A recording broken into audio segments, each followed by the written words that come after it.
Once you've set proper levels for your principal audio, you'll likely need to make intra-clip adjustments elsewhere in the sequence.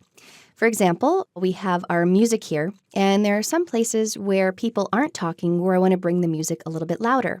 Also, there are some places within the interviews where our interview subjects talk more loudly, and we'll need to bring those volume levels down as well. So we're going to do this with keyframes. Now, I'm going to zoom in at the very beginning here, and plus plus. And here's a place where we'll probably add some keyframes. And first, I just want to cover the logistics of keyframes, then we'll go through the sequence and add them. All right, so if you just have your general selection tool enabled, you can command click or control click on the thin line here. And if you can't see the line, then you'll need to increase the size of your audio track. So you can see that it's not available here, but if I hover over my track selector and scroll up with my mouse scroll wheel, there it is.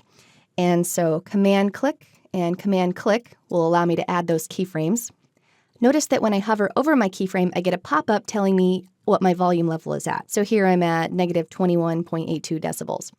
And then to adjust the keyframes, you can click on a keyframe and drag up or down. And notice that the pop-up tells you where you're at as far as your decibel level. You can also drag on the line itself. And as long as keyframe is selected, you can use the keyboard shortcut. So your left and right bracket keys will work here. Left bracket will go down 1 decibel at a time, and right bracket will go up 1 decibel at a time.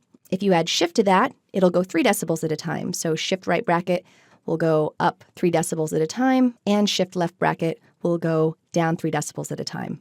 You can also drag keyframes to the left and the right to affect the ramp. So if I was to drag this to the left, this change would occur more gradually, whereas if I had a steeper ramp, it would occur more quickly. So I'm going to play this, and I want to take a look at my audio meters. We've already made sure that our principal audio is peaking properly, and so now our job is to just make sure that the music is mixed appropriately. So basically, it's more subjective. It's whatever sounds good. So I'll go ahead and play this. Greyhound racing is controversial. All right, so I thought that was a little quick, so I'll go ahead and drag this a little bit more to the left, like so, and I'm going to lower the level a little bit as well. And I'll play it again. Greyhound racing is controversial because... All right, so I'm okay with that. Let's head down to this area right here and add some more keyframes. Now, there's another way that you can add keyframes that involves switching your tool. So instead of having the selection tool enabled, I switch to the pen tool, keyboard shortcut P. And then I don't have to hold down anything when I click on the line. So I'm going to switch to the pen tool P. And then I'm just going to click, click, and click, click. And now we can make our adjustment. I'm going to switch back to selection tool V, and then I'm just going to drag this up just a little bit. Okay, and play. There once was a time. All right, I'm fine with that. And let's move downstream to our next gap right here. Okay, and this time I'm going to actually create keyframes using the Effect Controls panel. You just need to make sure that you've selected your music, and then you come up to the Effect Controls panel, and I'm going to twirl down Level under Volume, okay? And you can see here that we already have keyframes at the beginning of our sequence. I can zoom into this by pressing plus a couple of times, all right? So here are our keyframes at the beginning, and let's just come down to this area right here and add several more. I'll come to the beginning of this gap. And you can see that the playhead here moves in tandem when I move this one down in the timeline. And now I'll create keyframes here in the Effect Controls panel.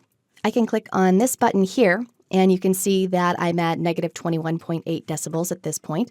We can hover on this, and we also get that negative 21.82 decibels.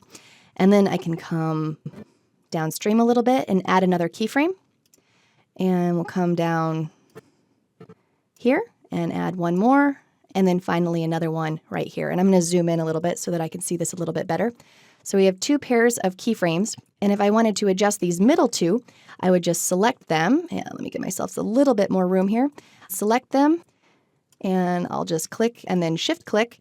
And then I can grab this keyframe and drag it up. And watch in the timeline when I do this.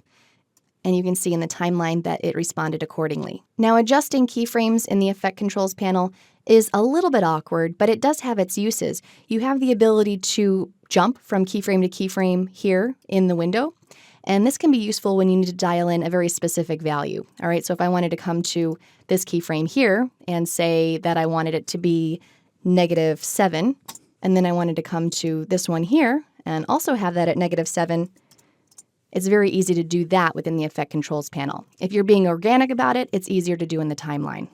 It's also easier to delete keyframes in the Effect Controls panel sometimes. I just lasso all of these keyframes and then press delete on the keyboard, and they go away.